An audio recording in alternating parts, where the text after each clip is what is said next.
Hello friends, मैं सोनी खुराना स्वागत करती हूँ आप सभी का अपने YouTube channel get your goal पर। फ्रेंड्स, तो कैसी चल रही है आपकी एग्ज़ाम की तैयारी? अच्छी चल रही है। एक एडवाइस मैं आपको देना चाहूँगी कि यूट्यूब पर आप जो भी वीडियो देखते हैं, जिस भी यूट्यूबर से पढ़ाई करते हैं, बट साथ में अपनी सेल्फ प्रैक्टिस के लिए टाइम ज़रूर निकालिएगा, क्योंकि अपने हाथ से नोट्स अगर आप बनाते हैं, जो चीज़ आप अपनी पेंसिल से अपने हाथ से लिखते हैं, वो चीज़ आप कभी नहीं भूल सकते। ये इसलिए मैं आपको बता रही हूँ क्योंकि मैं भी इस चीज़ को फॉलो करती थी, तभी मैं भी एग्ज़ाम क्रैक कर पाई हूँ। इसलिए मैं आपको बता रही हूँ कि आप अपने हाथ से नोट्स ज़रूर बनाइएगा। ठीक है फ्रेंड्स, ये तो रही एडवाइस। अब हम बात करते हैं टॉपिक के बारे में। मैं आज आपको गार्डनर पढ़ाने वाली हूँ, गार्डनर की थ्योरी पढ़ाने वाली हूँ, बहुबुद्धि सिद्धांत यानी कि मल्टीपल इंटेलिजेंस की थ्योरी पढ़ाने वाली हूँ गार्डनर की। क्यों? क्योंकि ये अपने आप में एक बहुत इंपॉर्टेंट टॉपिक है, जो कि आप भी जानते हैं, तभी तो आप मेरी वीडियो देख रहे हैं कि ये टॉपिक इंपॉर्टेंट है। फ्रेंड्स, इस टॉपिक से क्वेश्चन ज़रूर आता है और ये अपने आप में थोड़ा सा लेंदी टॉपिक है। क्योंकि गार्डनर ने बुद्धि को बहुत सारे पार्ट्स में डिवाइड किया है ना। तो बच्चे बहुत कंफ्यूज हो जाते हैं कि कितने पार्ट्स हैं, कौन सा पार्ट है, कौन से पार्ट में कौन से उसके इंटेलिजेंस में क्या होता है, क्या नहीं होता। इसलिए फ्रेंड्स, मैंने आपको इस वीडियो में एक ट्रिक बताई है, या बताऊंगी आपको। मैं इस वीडियो में एक ट्रिक बताऊंगी जो मैं फॉलो करती थी जब मैंने पढ़ाई की थी, जब मैं पढ़ती थी, तब मैंने इसी ट्रिक से याद किया था और मुझे वो आज तक याद है। आई एम श्योर अगर आप मेरी वीडियो पूरी एंड तक देख लेते हैं तो आपको वो ट्रिक से ये पूरी थ्योरी ऐसे रट जाएगी कि आप एक भी मार्क गलत नहीं करके आएंगे, एक भी मार्क आपका कटेगा नहीं अगर आपने ये मेरी पूरी वीडियो एंड तक देख ली तो प्लीज़ फ्रेंड्स, अगर आपको वीडियो अच्छी लगती है तो लाइक और शेयर कीजिएगा। और अगर अभी तक आपने मेरे चैनल को सब्सक्राइब नहीं किया है तो चैनल को सब्सक्राइब करके बेल आइकन प्रेस कीजिएगा। क्यों? क्योंकि मैं जो भी वीडियो बनाती हूँ, मोस्टली वीडियोस में मैं ट्रिक बताती हूँ, जिस ट्रिक से मैंने पढ़ाई की थी। जब मैं पढ़कर पास हो सकती हूँ तो आप क्यों नहीं एग्जाम क्रैक कर सकते? इसलिए आप मेरी सारी वीडियोस को देखिएगा और चैनल को सब्सक्राइब करना ना भूलिएगा। चलिए अब हम बात करते हैं गार्डनर की थ्योरी के बारे में। पहले थोड़ा सा हम गार्डनर के बारे में जानते हैं। गार्डनर जो थे वो एक अमेरिकन साइकोलॉजिस्ट थे। कौन थे? American psychologist.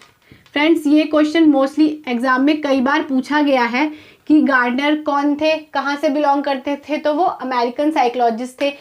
इस चीज़ को याद रखना आप लोग, क्योंकि कई बार एग्जाम में पूछा जाता है थॉर्नडाइक कहाँ से थे, थर्स्टन कहाँ से थे, गार्डनर कहाँ से थे, जीन पियाजे कहाँ से थे। ठीक है, तो ये भी आप चीज़ याद रखिएगा। दूसरा, इन्होंने अपनी थ्योरी जो दी थी वो इन्होंने 1983 में अपनी थ्योरी दी थी। कब दी थी? इन्होंने अपनी थ्योरी 1983 में दी थी, जिसमें इन्होंने बताया था कि बुद्धि 7 प्रकार की होती है। ठीक है फ्रेंड्स, इन्होंने क्या बताया था कि बुद्धि 7 प्रकार की होती है। बट उसके बाद इन्होंने थोड़ी रिसर्च करी, थोड़ा सा और विचार किया उस पर, थोड़े और ऑब्जर्वेशन किए। उसके बाद इन्होंने 1998 में एक संशोधन किया, 1998 में एक इम्प्लीमेंट किया, जिसमें इन्होंने बुद्धि को 8 प्रकार में विभाजित करा। इन्होंने बताया कि बुद्धि के 7 नहीं बल्कि 8 प्रकार होते हैं। और ये एक बात मैं नहीं कह रही हूँ, ये एनसीईआरटी की अगर आप 12th की बुक उठाएंगे तो एनसीईआरटी की बुक में बताया गया है कि 8 प्रकार की बुद्धि होती है गार्डनर के हिसाब से।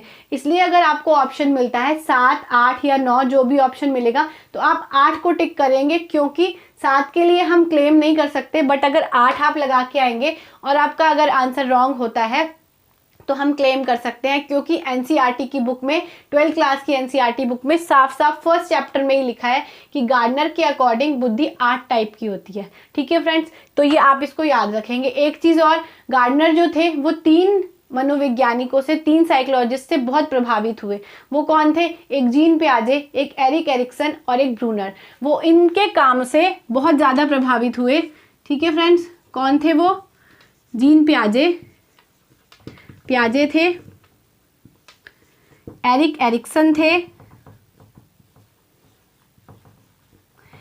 एरिक्सन थे और ब्रूनर थे। ठीक है फ्रेंड्स, अब एक बात, ये कहते क्या थे अपनी थ्योरी में? इन्होंने अपनी थ्योरी को, इन्होंने इंटेलिजेंस को एक अलग ही तरीके से परिभाषित किया, एक अलग ही तरीके से दिखाया। आपने ये बात देखी होगी कि कई बार भेड़ चाल हो जाती है, एक जना जो चीज़ को कहता है सारे जने उसी चीज़ को कहने लगते हैं, पर उसको कोई याद नहीं रखता। याद किसको रखते हैं? जो उसी चीज़ को किसी अलग तरीके से करता है। तो वो थे गार्डनर। गार्डनर ने बुद्धि को 7 तरीके से बताया कि इसीलिए उनका जो ये थ्योरी है बहुत इंपॉर्टेंट है। उन्होंने क्या बताया, बुद्धि 7 तरीके की होती है, ठीक है, 7 तरीके की होती है, जो आपस में बिल्कुल स्वतंत्र है, आपस में जुड़े हुए नहीं है, अलग अलग काम करते हैं। इस चीज को आप याद रखेंगे, क्या इंडिपेंडेंट है।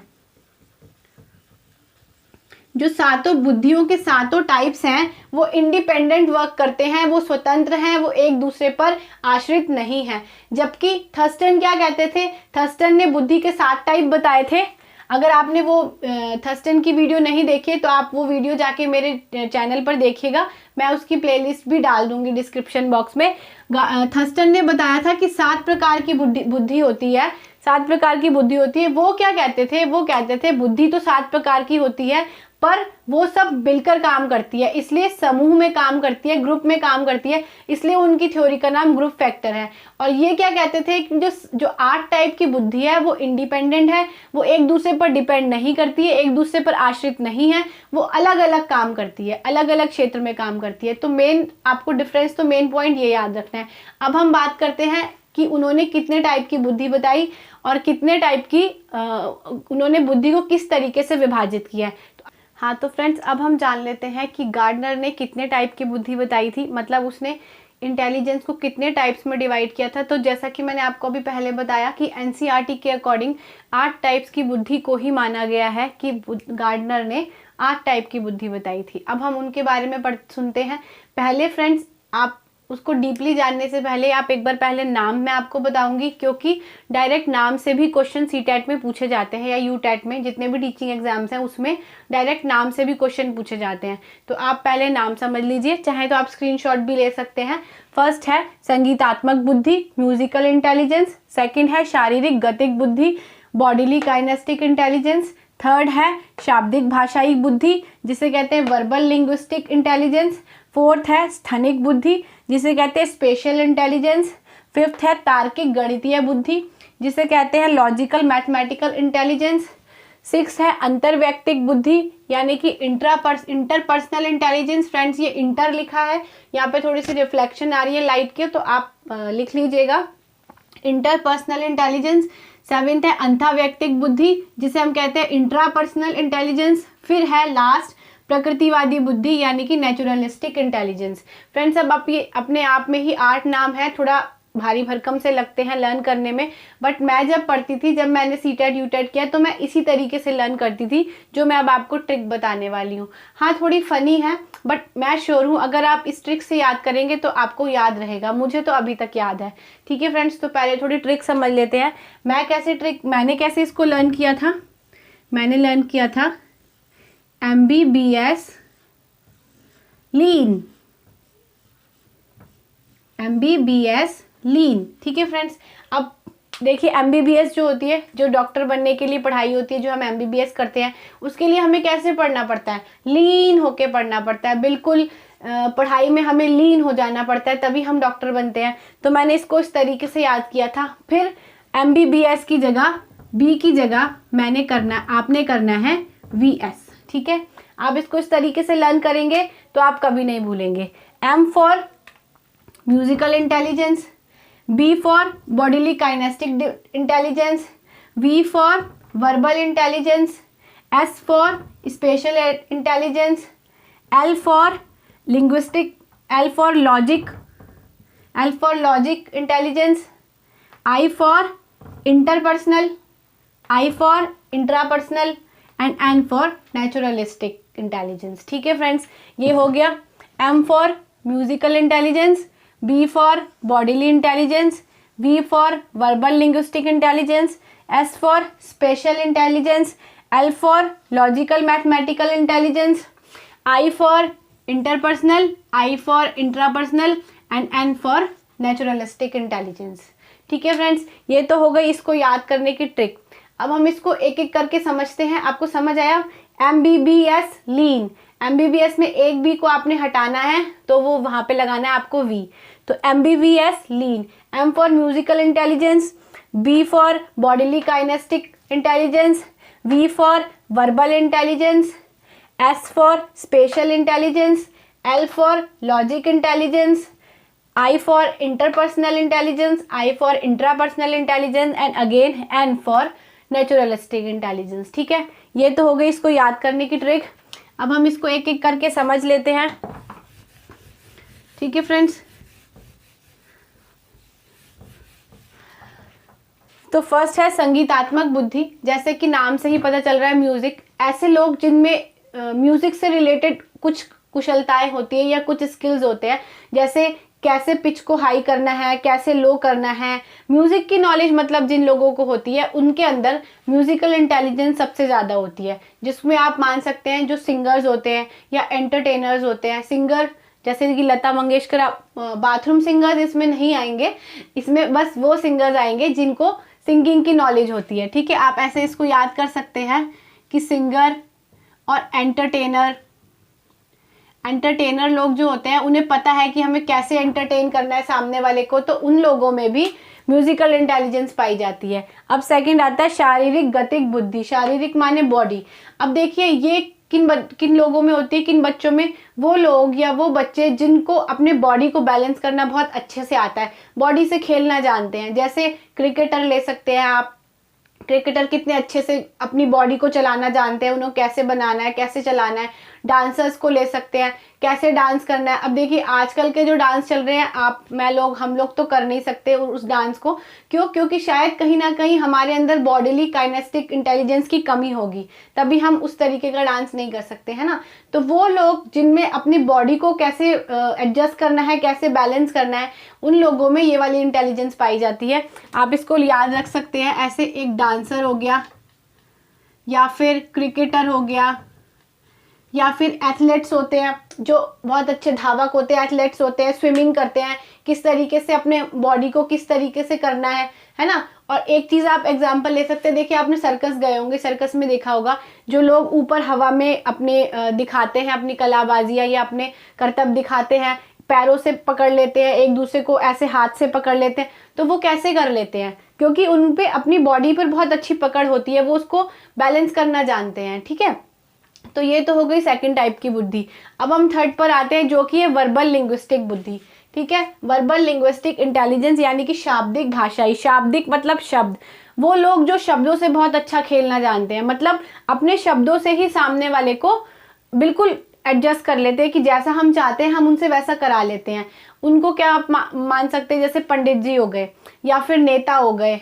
पंडित जी कैसे, देखिए कई बार ऐसे होता है आपकी मन नहीं भी होगा ना, तो वो पंडित जी आपको घुमा फिरा के, नहीं ये ग्रह भारी है, वो ग्रह करने हैं, ये व्रत रखो, वो तो हम लोग उनकी बातों में आ जाते हैं, है ना। हम उनकी बातों में मान जाते हैं कि चाहे पैसे भी खर्च होने हो ना, तब भी हम पैसे खर्च कर देते हैं कि हाँ शायद ये सही कह रहे हैं, हमारा काम हो ही जाएगा। कुछ हद तक सही भी होता होगा, बट उनके अंदर ये टैलेंट होता है, तभी तो हम उनकी बात मानते हैं। अब ऐसी कोई बंदा आपको आके कहे कि भाई 5,000 रुपए की ये पूजा करा दो, क्या आप करा लोगे? नहीं ना। बट पंडित जी ऐसे बातों में घुमाते हैं। आप वकील ले सकते हैं, वकील होता है अगर, या फिर पत्रकार, जर्नलिस्ट आप ले सकते हैं।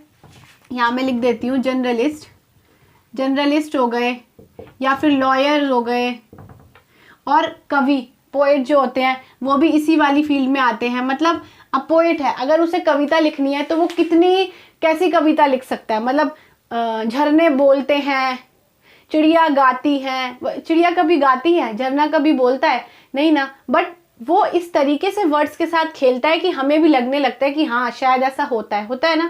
आप कोई पोएम पढ़ के देखो, आपको ऐसा ही लगेगा कि शायद ऐसा सच में हो रहा है। तो वो क्यों? क्योंकि उसके अंदर वो क्षमता है कि वो भाषाओं से खेल सकता है, शब्दों से खेल सकता है। ठीक है, नेक्स्ट आया जैसे जर्नलिस्ट आप ले लीजिए। आपको बस पता चलना चाहिए कि यहाँ कोई न्यूज़ है, बस वो जर्नलिस्ट वहाँ जाकर जितने घंटे आप उससे बुलवा सकते हैं वो बोल लेगा। एक ही न्यूज़ पर 2 घंटे 3 घंटे अलग अलग तरीके से बोल लेगा। तो वो क्या होते हैं, उन लोगों में लिंग्विस्टिक डेवलपमेंट ज़्यादा होता है, वर्बल लिंग्विस्टिक डेवलपमेंट। ये तो हो गया थर्ड। अब हम आते हैं फोर्थ पर जो है स्थनिक बुद्धि। स्थनिक जो बना है वो स्थान से बना है।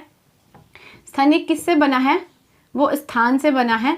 मतलब ऐसे लोग जिनमें स्थान की समझ होती है, मतलब प्लेस की समझ होती है, स्पेस की समझ होती है कि इस जगह को कैसे यूज़ करना है। देखिए कई बार ऐसा होता है कि एक बहुत बड़ा घर है, बट हम उसको इतने अच्छे से नहीं बना पाते। और अगर हम आर्किटेक्ट के पास चले जाएं तो वो ऐसा नक्शा हमें बना के देता है कि जो हम सोच भी नहीं सकते।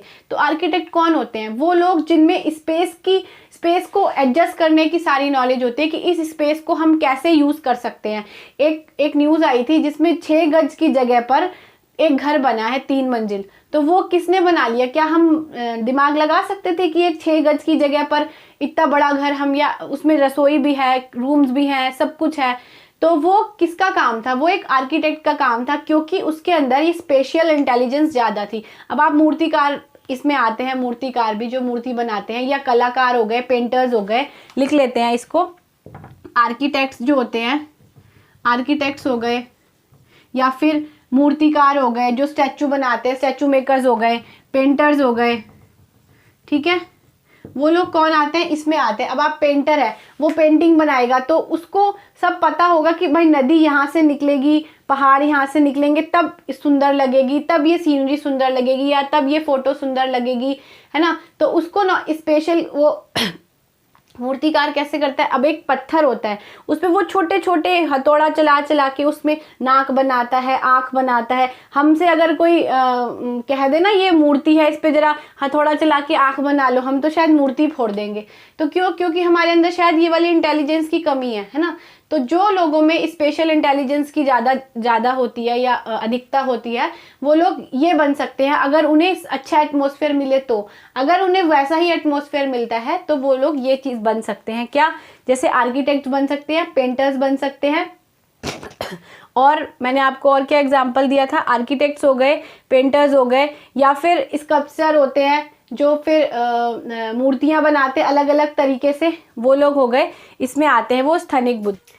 5th है तार्किक गणितीय बुद्धि, यानी कि लॉजिकल मैथमेटिकल इंटेलिजेंस। देखिए इसमें क्या होता है फ्रेंड्स, इसमें वो बंदा जिसमें लॉजिक बहुत अच्छे, जो लॉजिक लगाता है, मैथ से जो अच्छा खेलता है, जिसकी मैथ्स अच्छी होती है, अकाउंट्स अच्छी होती है, वो लोगों में ये वाली बुद्धि ज़्यादा पाई जाती है। ये लोग कौन कौन हो सकते हैं? जैसे अकाउंटेंट होते हैं, अकाउंटेंट हो गए, अकाउंट्स बनाते हैं और उनको मैथ्स की सारी बहुत अच्छे से नॉलेज होती है कि अंकों के साथ कैसे खेलना है, नंबर्स के साथ कैसे नंबर्स का यूज़ करना है। बैंकर्स हो गए, ठीक है। बैंकर्स होते हैं फ्रेंड्स वो जैसे कैशियर हो गया, फटाफट नोट गिन लेगा, आपने देखा होगा।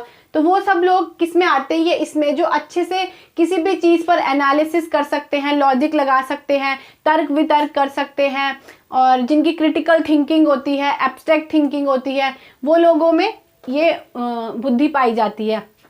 तो इसके एग्जाम्पल हो गए अकाउंटेंट्स हो गए, बैंकर्स हो गए, ठीक है फ्रेंड्स। अब हम आते हैं अंतः व्यक्तित्व पर। अंतः व्यक्तित्व क्या होता है? इंटरपर्सनल। इंटर का मतलब होता है फ्रेंड्स दो जनों में कनेक्शन।